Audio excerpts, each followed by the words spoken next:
Et avant de commencer, très important de faire un trigger warning. L'épisode sera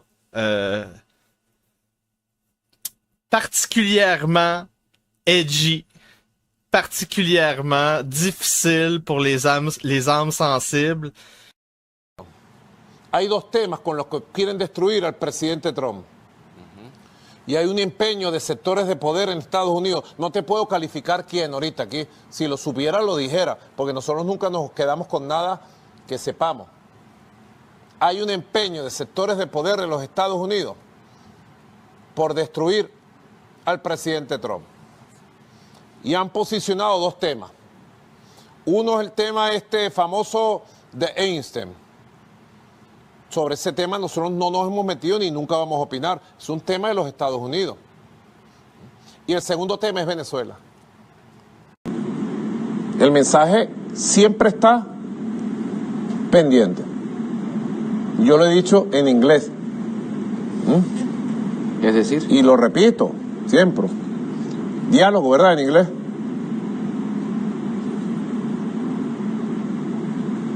¿Cómo se dice diálogo en inglés? buena pregunta. Dialogue. Dialogot. Dialogot. Dialogot. Call. Yes. Peace. Yes. War. No. Never, never war. Así que el que quiera dialogar encontrará siempre en nosotros gente de palabra, gente decente y gente con experiencia para dirigir a Venezuela. Porque ese es otro debate. Ese es otro debate que hay. No solo los que plantean los escenarios catastróficos, el desastre, que entran 50.000 soldados, hay guerra en todas las ciudades. ¿Y a quién ponen a gobernar en Venezuela? ¿A quién? ¿A Guaidó otra vez? ¿O a la Guaidó mujer, que en Venezuela la llaman la Sayona, es la Guaidó mujer? ¿A quién van a poner? ¿Con el apoyo de quién? Así que este país está en paz. Este país va a continuar en paz. Y en Estados Unidos, el que quiera hablar con Venezuela, se hablará.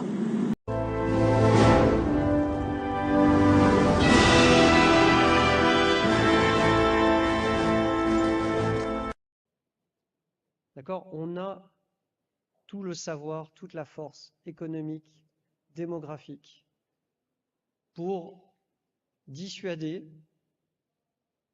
le régime de Moscou d'essayer de tenter sa chance plus loin.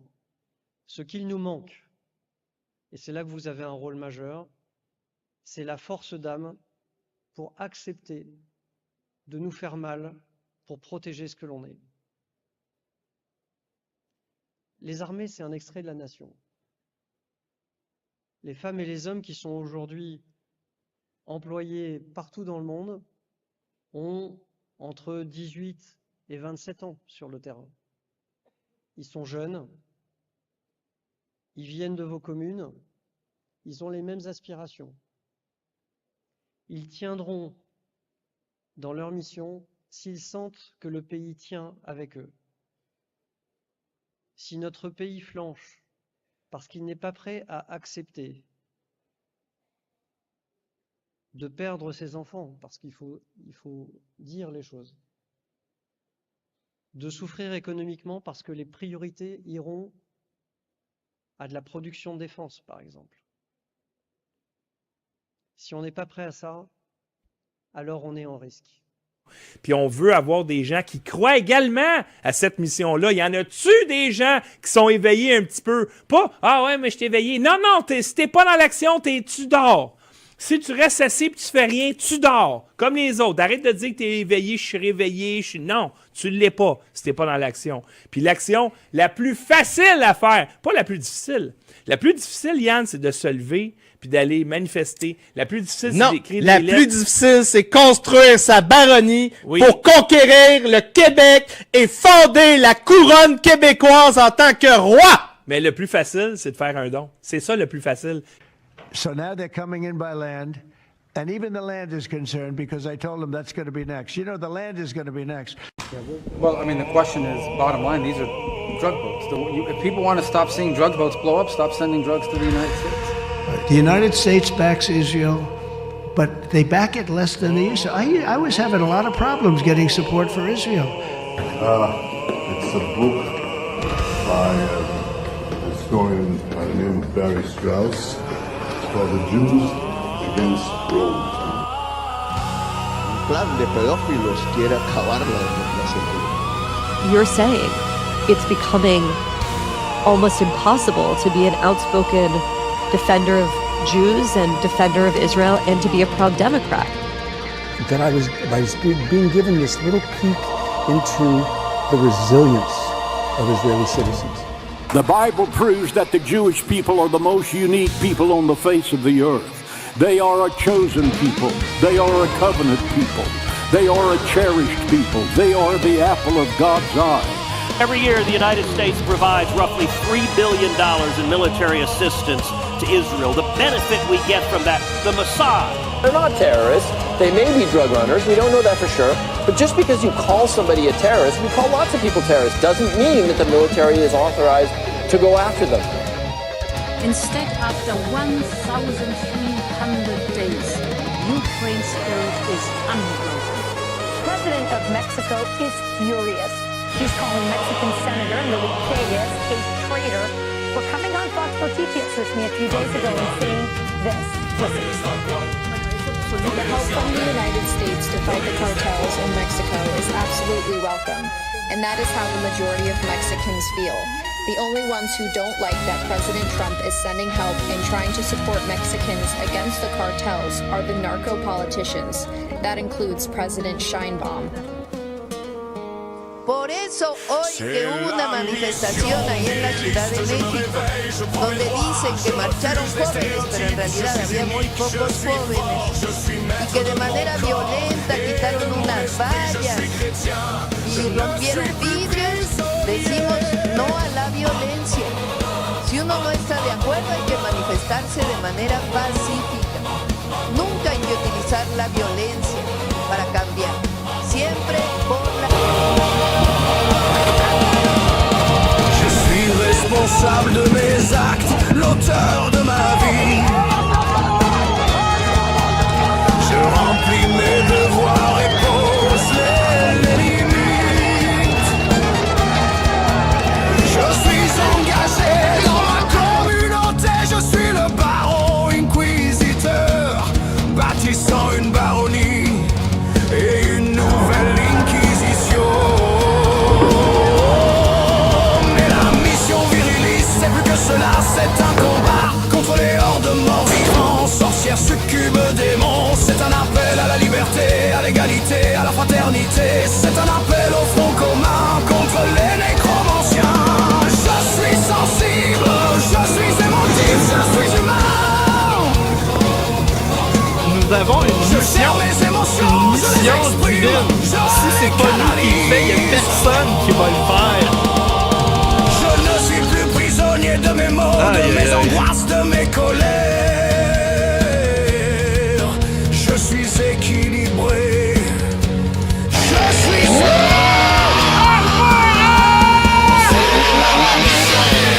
Je me réveille, je prends mes droits, je refuse les stéréotypes. Je suis unique, je suis fort, je suis maître de mon corps et de mon esprit. Je suis chrétien, je ne suis plus prisonnier.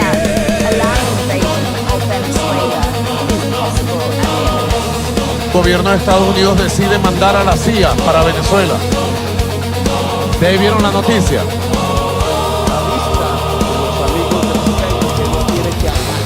La lista en los Estados Unidos nos quiere utilizar aquí con la violencia para que el pueblo de los Estados Unidos no piense su propio gobierno.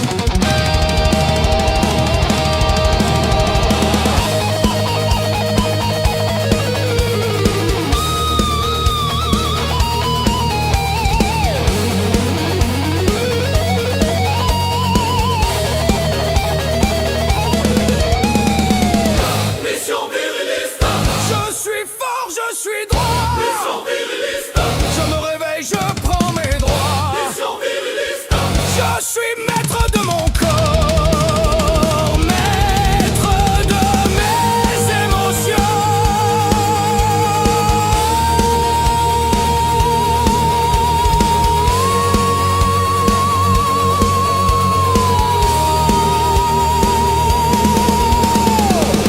Mission viriliste avec Yann Rochdy.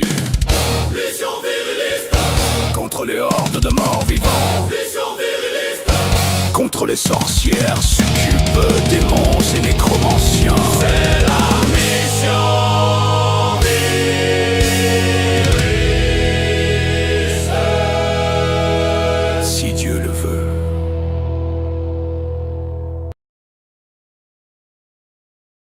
Bonsoir tout le monde et bienvenue en direct de la Mission Viriliste, épisode du 21 novembre 2025, la Ligue Maginot 2.0. Ce soir, nous plongeons dans un univers où l'horreur cosmique rencontre la politique contemporaine dans un spectacle qui promet d'ouvrir les portes de vos pires cauchemars.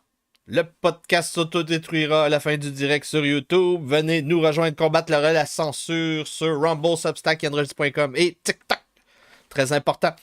Après le Japon et l'Allemagne qui se mobilisent pour la grande guerre de notre époque, c'est au tour des Français de relancer la grande machine qui broie, la grande broyeuse des corps des hommes.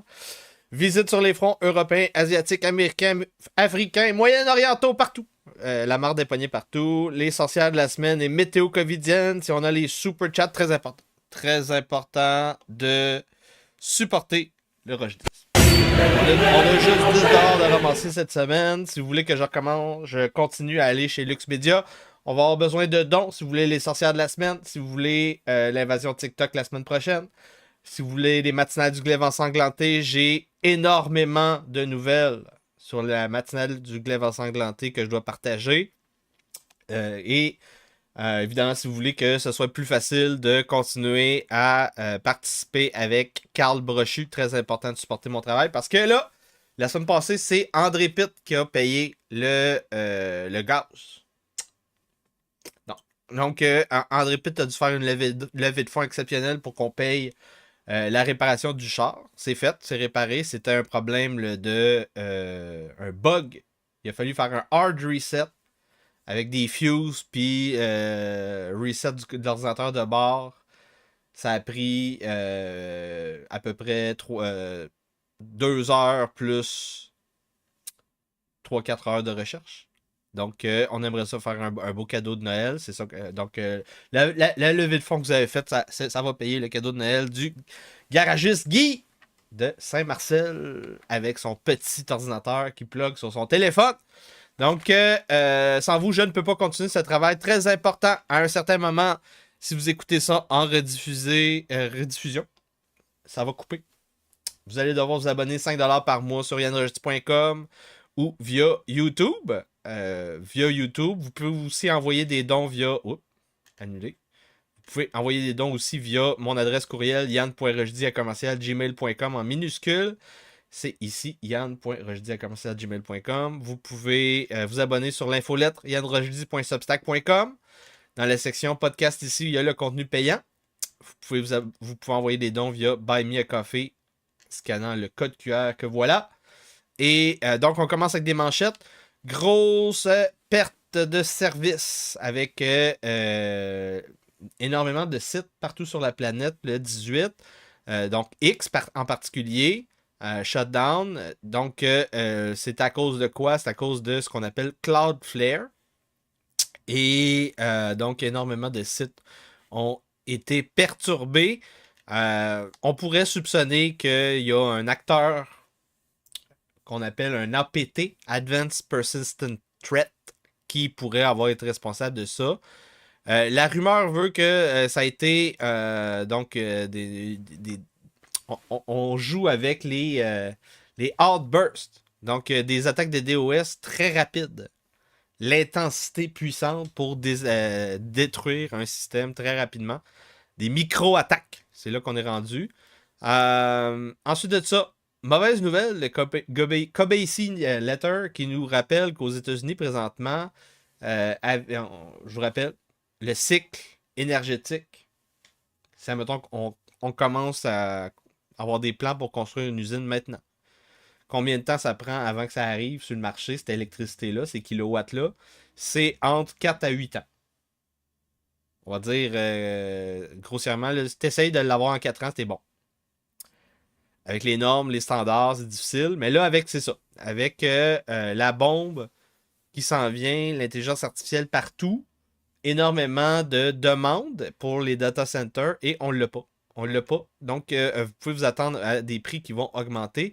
Délinquance, c'est des gens qui sont plus capables de payer les cartes de crédit à un sommet. On est en train de rattraper le pire moment crise de 2008.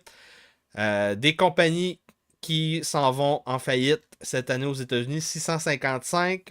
On atteint des sommets qu'on n'avait pas eu depuis 2010, pendant la période.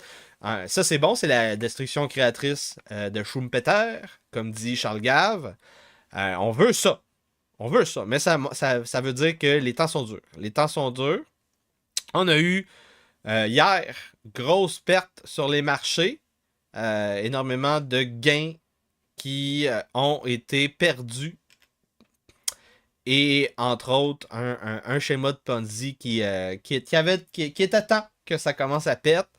Donc, Nvidia, de plus en plus de gens se rendent compte qu'il y a des problèmes avec Nvidia. Il y a des problèmes avec Nvidia. Les chiffres ne fonctionnent pas. Donc, vous voyez ici, il y a énormément de gens. Ça, c'est un petit dude nowhere sur Twitter. Money Radar en parle aussi. Donc, il dit qu'il y a 3 problèmes. Le délai d'encaissement continue de grimper sur les créances de ses clients. Ça veut dire que les gens ne payent pas les processeurs, les cartes vidéo qu'ils achètent chez Nvidia. Ensuite de ça, les stocks explosent alors qu'il y a personne qui en achète. Puis le cash ne suit pas. Il n'y a pas assez de profit. On annonçait énormément de profit, mais là, 5 milliards de moins, un peu moins de 5 milliards de moins qui a été annoncé cette semaine. Donc, il y a anguille sous roche. D'où vient la valeur d'NVIDIA? C'est un peu un circle jerk. C'est ça qu'on se rend compte. On se rend compte que c'est un circle jerk, puis il se paye pas. Il y a pas de... L'argent ne bouge pas. Il n'y en a pas d'argent. Personne n'a de l'argent. Très intéressant. Ensuite de ça, mauvaise nouvelle. Pour peut-être expliquer cette chute de valeur chez Nvidia, peut-être une bulle qui a explosé de manière permanente. On a un divestissement, donc c'est terminé. Il n'y a plus d'investissement chez Nvidia par les Chinois, de 95% de market share à 0% à cause des sanctions, la guerre tarifaire de Trump, et c'est ça. Ensuite de ça, 2026, la pire année des college graduates au niveau du marché de l'emploi en 5 ans. Ça s'annonce désastreux. Donc, vous pensiez que la marde était pognée en 2025. Aux États-Unis, ça va être encore pire l'année prochaine. On a des bonnes nouvelles aujourd'hui. Ça, c'est très drôle. Dan Savikas a témoigné, donc, c'est-tu au Sénat ou à la Chambre des représentants, au Congrès. Il est allé au Congrès et donc, il a expliqué c'est quoi son programme. Ça, c'est le programme Autopilot. Donc, c'est un outil pour t'aider à suivre des gens, des congressistes qui font des placements boursiers. Donc, le market cap qui est autopiloté par son application en suivant Nancy Pelosi est à 500 millions. Donc, il y a plus d'argent qui suit Autopilot Pelosi que dans certains hedge funds. Et en passant, donc je pense que c'est gratuit en plus. En tout cas, si ça coûte quelque chose, ça ne doit pas coûter grand-chose.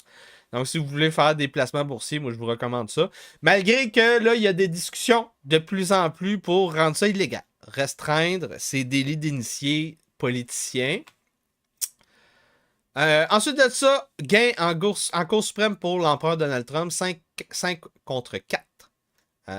Pour donner l'autorisation d'utiliser le Alien Enemies Act de 1798. Ça veut dire donc qu'il peut traiter des gangs comme Tren de Aragua comme une force d'invasion. Et donc ça veut dire qu'il peut contourner le due process des tribunaux et envoyer les gangs de rue tatoués, coupeurs de tête de bébé, directement au Salvador, à son allié, avec sa méga prison Salvador 2022. Pour faire référence à Kurt Russell, Los Angeles 2013. Parce que, sérieusement, Salvador, c'est ça qui est arrivé. Il est arrivé le scénario de Kurt Russell, Los Angeles, New York, il y avait 2 films. Là, mais Los Angeles 2013, c'était meilleur. Los Angeles 2013, c'était comme un remake de New York 1998, je pense que c'était le premier. En tout cas, whatever. C'était des bons films. C'était le bon vieux temps, hein, les années 90. Donc, au niveau de la frontière, on a confirmation de plus en plus avec les sources que vous vous rappelez le gap. C'est quoi déjà le Dapian Gap? Le Darien Gap. Le Darien Gap, c'est par où passe toute l'Amérique du Sud pour s'en aller vers le Mexique et envahir les États-Unis. Donc, ici. Donc, jonction, Panama, Colombie. C'est quoi qui est en dessous? C'est Équateur? En tout cas, whatever. Vous voyez, donc, c'est terminé. C'est fermé. Et ça va avoir un impact. Parce qu'évidemment, c'est le robinet du départ. Mais évidemment, c'est juste une partie de l'agenda de remigration. Et on a des mauvaises nouvelles. Oh, un tweet qui a été effacé. Pour la première fois, un F-22 a été capable de piloter un drone allié pour lui-même. Donc, tu as le pilote du F-22 qui est en vol. Puis là, il y a une tablette. Puis là, il peut contrôler un F-22 pour l'aider autour de lui. Un autre drone. Pas un F-22, là. Ouais, c'est ça. Et on peut utiliser ça aussi pour le F-35. Donc, c'est ça. Des drones pour assister des chasseurs, c'est une des tentatives pour le niveau pour essayer de contrôler l'espace aérien. Vous savez, quand ils disent dans les conflits, on va faire une zone où il n'y a pas d'avion qui rentre, hein, une zone d'exclusion aérienne, mais ça veut dire si tu voles au-dessus, on dégomme ton avion. Ça veut dire donc on affirme notre suprématie. C'est ça que ça veut dire. Donc, ça a l'air défensif, mais c'est très offensif de dire des choses comme des zones d'exclusion aérienne. Donc, le chancelier Merz est allé au Brésil et il est revenu et il a ventilé un peu avec ses amis européens. Et donc, il a traité le Brésil de shithole. Donc, ça, c'est une petite faute diplomatique. I asked some journalists who were with me in Brazil last week, who among you would like to stay here? Not one person raised their hand. They were all glad that we, above all, from this place where we were, returned to Germany again on the night from Friday to Saturday. Ok, il n'a pas utilisé le mot shithole ici. C'est quoi cette histoire-là? En tout cas, petite faute diplomatique peut-être. C'est peut-être un intox, en tout cas. Le gouvernement Carney aussi divesti des États-Unis. Donc là, c'est ça. Finalement, après... Vous rappelez-vous, là, au début, à l'époque de Stephen Harper. Ah, le bon vieux temps, Stephen Harper. On nous parlait de F-35 à 15, 25, 35, 45 milliards. Et finalement, là, c'est terminé. On n'en achètera pas. On n'achètera plus de nouveau. On est rendu des alliés des Suédois. Donc, Mark Carney a fait le tour de la planète. Il est allé aussi voir les Émirats Arabes Unis. Il a fait un deal de 70 milliards. Et Donald Trump a poussé le Canada à avancer vers le libre-échange dans la Confédération. Une avancée de plus pour aider les entreprises. Québec signe l'accord canadien de reconnaissance mutuelle sur la vente de produits en date de il y a 48 heures. Grosse nouvelle. C'est une énorme nouvelle qu'est-ce que je vous présente ici. Donc, on se rapproche de plus en plus vers l'ouverture des marchés et la destruction des cartels comme la gestion de l'offre, l'UPA, la CCQ, les banques, les centrales syndicales. Ça va très mal, là. Donald Trump est en train de nous pousser à libéraliser le pays. Il se passe des affaires, là. Il se passe des affaires. Le ministre de la Défense britannique, la MI5, la MI6, tout le monde a lancé une alerte générale pour dire aux gens de ne pas plugger leur cellulaire dans les chars chinois, les chars électriques chinois. Donc, tout le monde en a parlé cette semaine. Ensuite de ça, les Pays-Bas, les Hollandais, les Dutch, ont reculé sur la prise de piraterie de la firme Nexperia, des chips chinois. Donc, ils avaient, dans le fond, putché le président chinois et pris le contrôle de l'entreprise de manière légale. Et là, ils ont dit finalement, on vous redonne l'entreprise. Ils ont dit ça aux Chinois. Donc, les Européens sont même pas capables de garder leur prise de guerre de corsaires, de pirates au niveau contre les Chinois. Autre intox qui va peut-être pousser les Américains vers donc une ingérence au Nigeria pour sauver les pauvres petits chrétiens. Donc, Boko Haram 2.0, des islamistes Fulani sont rentrés dans une école catholique et ont kidnappé 100 enfants. C'est sûrement des pauvres petites filles parfaites. Et donc, vous pouvez vous attendre à une petite campagne dans les prochains jours pour essayer de nous vendre de l'ingérence en Afrique. On voit ici qui était derrière les manifestations à Mexico contre la chaîne-borne juive, la juivo-mexicaine. Donc, il y a des gens qui disent que c'est des nazis.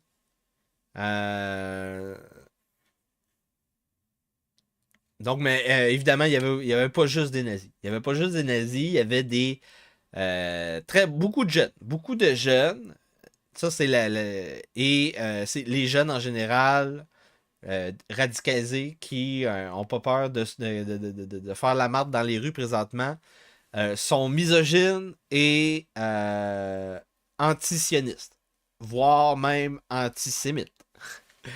Donc, c'est un peu très étrange la convergence d'intérêts dans ces manifestations à Mexico.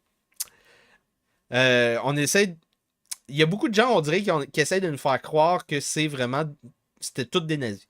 Quand, en fait, tu avais beaucoup de Gen Z anti-cartel. Et Claudia Sheinbaum est perçue par énormément de monde comme étant soumise au cartel mexicain. Très important à garder en tête cette réalité-là.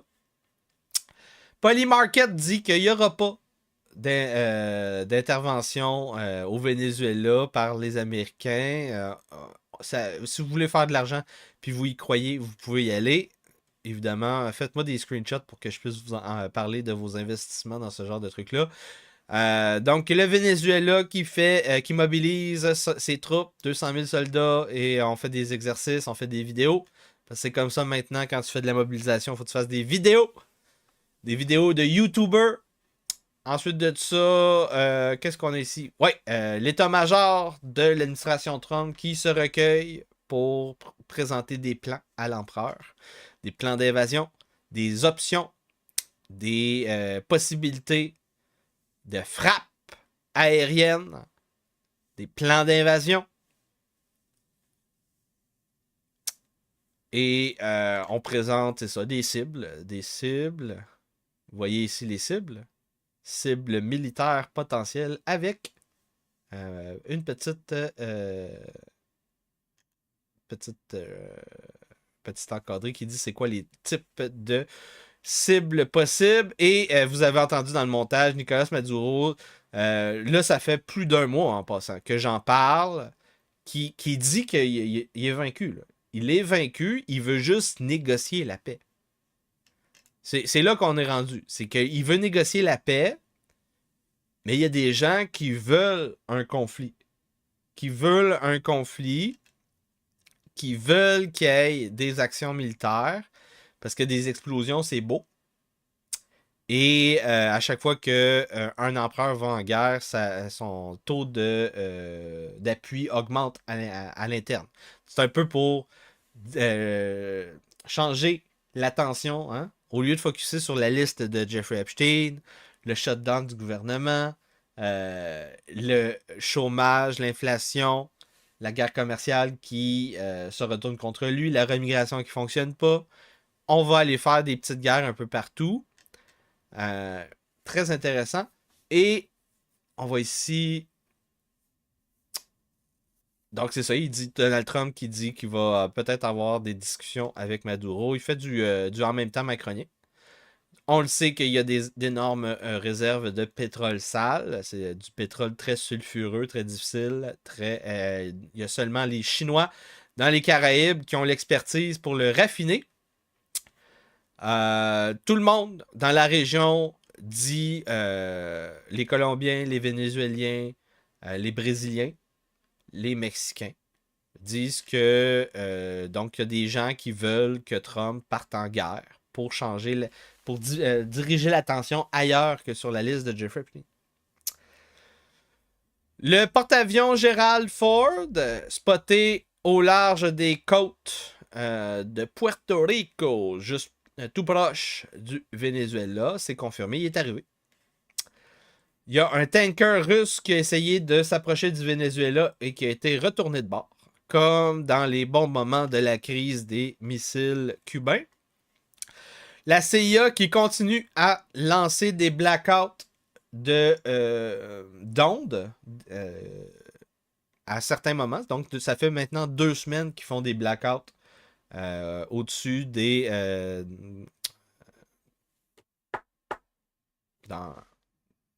au-dessus de l'espace aérien vénézuélien. Et aujourd'hui, on a lancé une alerte générale, la FAA, qui envoie une alerte NOTAM. C'est quoi une alerte NOTAM? C'est Notice to Airmen, Notice to Aviation, Notice to Air Mission. Ça vient de l'Aviation Authority. Donc, les autorités aériennes qui émettent une alerte générale pour dire que ça se peut qu'il se passe des affaires au-dessus de l'espace aérien vénézuélien. Attention, alerte générale, aujourd'hui. Juste avant que l'émission commence. Et aussi, donc, c'était une des raisons pourquoi je voulais commencer l'épisode aujourd'hui. Je voulais aussi pour voir s'il allait y avoir beaucoup plus de monde à partir de 3h, 3h30. Évidemment, j'aimerais ça faire une invasion TikTok ce soir. Si vous remplissez les contrats virilistes pour les sorcières de la semaine, la matinale du glaive ensanglanté et visite chez Lux Media, je vais poursuivre avec une invasion TikTok ce soir. Sinon, je vais continuer la lecture d'un livre très intéressant. Un livre très intéressant qui explique pourquoi on est dans la situation actuelle en Ukraine, spécialement en Ukraine. C'est une répétition de la guerre de 30 ans qui s'est faite en Ukraine. Littéralement. C'est littéralement une répétition. Et je vais essayer de faire la recension du livre en un épisode, voir si ça va plus vous intéresser quand je le fais de manière précise, dans le détail. En tout cas, on va en parler dans le courant des prochaines semaines. Il me reste à peu près 140 pages à lire. Donc, à partir de maintenant, si vous écoutez l'épisode en rediffusion, vous allez devoir sortir la carte de crédit ou envoyer un don Interac ou par la poste pour vous abonner sur yanrogis.com, 5$ par mois, supporter mon travail. Vous pouvez vous abonner via YouTube aussi. Vous allez ici dans la section souscription et vous allez avoir accès au contenu réservé aux membres pastilles vertes. Vous pouvez vous abonner via yanrogis.substack.com qui est une infolette gratuite ici et payante dans la section podcast. Vous pouvez envoyer des dons ici via le code QR Buy Me a Coffee. Donc, on continue. On termine la section du front américain. Les Marines américains qui commencent à arriver un peu partout dans la région. Mais ici, ils ont échangé des tirs à Port-au-Prince, dans l'ambassade américaine. Donc, est-ce qu'il se prépare quelque chose à Haïti? Est-ce que la marde est en train de pogner? Donc, ça, c'était la semaine passée. Dropsite News, il parle ici du conseiller présidentiel colombien, Victor de Correa Lugo, qui parle de proposition de paix. Oh, en lien avec le Gaza. Donc, c'est pas dans la bonne section. C'est pas dans la bonne section. Donc, on va faire la transition. On va faire la transition directement ici avec donc le front moyen-orientaux. On va aller voir ça. C'est un gros dossier. La marde recommence à pogner depuis hier. Donc, c'est la visite des fronts au niveau de cette guerre mondiale. Nous n'avons pas eu de dons. Donc, le budget rushdien est très mis à mal. Très mis à mal. Donc là, quand on a 2 mauvaises semaines comme on a eu là, ça veut dire qu'on va devoir avoir 2 semaines de bonne levée de fonds si vous voulez que je recommence à aller chez Lux Media. Au moins cette semaine, je ne pouvais pas y aller dimanche parce qu'André il fait sa coupe de cheveux. Si vous voulez que j'aille chez André Pitt le dimanche qui va suivre, donc ça serait le 29, ou donc j'y aille le 3 décembre pour une Guérilla X. Le 29, ça serait avec Carl Brochu. Vous allez devoir avoir 2 bonnes semaines de dons. Sinon, je vais rester chez nous. Donc, merci beaucoup. Supportez mon travail. Mettez un like. Supportez mon travail. Et demain, une invasion TikTok. On va se voir vers 7-8 heures. On n'aura pas d'invasion TikTok ce soir. Et ensuite de ça, ça va me permettre de continuer ma lecture de The Last Christian Peace, le congrès de Westphalie. Et pourquoi en Ukraine, on a le potentiel d'avoir l'équivalent moderne d'une guerre de 30 ans. Donc, sans vous, je ne peux pas continuer ce travail. Envoyez des dons, des super chats, des commentaires. Mettez un like. Bonne soirée tout le monde. Au nom du narratif du rushdisme débridé, l'acteur Yann Rochdy et le personnage du baron inquisiteur rentrent en rébellion ouverte contre la couronne britannique. C'est terminé! Nous arrêtons de nous soumettre. Tous les pouvoirs souverains sont rachetés au nom de Jésus-Christ. Et vous allez arrêter de nous raqueter. C'est terminé. Nous sommes en taquilla. Nous optimisons notre fiscalité. Nous créons des sociétés fraternelles. Nous travaillons dans une mission œcuménique qu'on appelle la Nouvelle Inquisition. Nous construisons la baronnie rochdienne. Et c'est comme ça que nous allons réparer le Québec. Bonne soirée. Si vous parlez de ce sujet, vous faites partie de l'extrême droite. Littéralement. Shiloh! Où es-tu, Shiloh? Où est la Shiloh québécoise? Parce que le patriarcat est toujours en charge! Le rushdisme n'a pas de position, c'est un rêve en dehors de l'espace entretenu par les nécromanciens, les sorcières, les Et les alphabets bibliques. Je suis un sécessionniste américain. Tu utilises la souffrance du tiers-monde pour dérompre de sales gauchistes.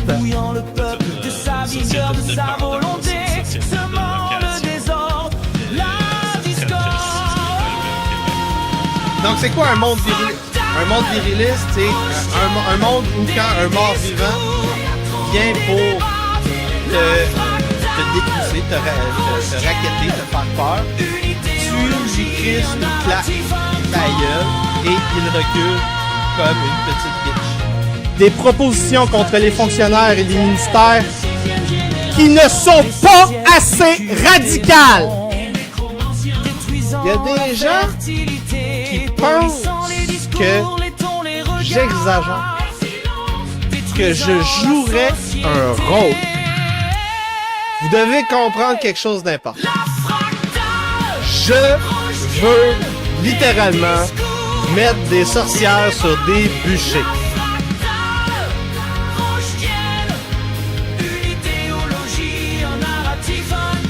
Donc, plus que la moitié des Gen Z veut une dictature, selon un sondage en Angleterre. C'est en plein Comme le cœur de ce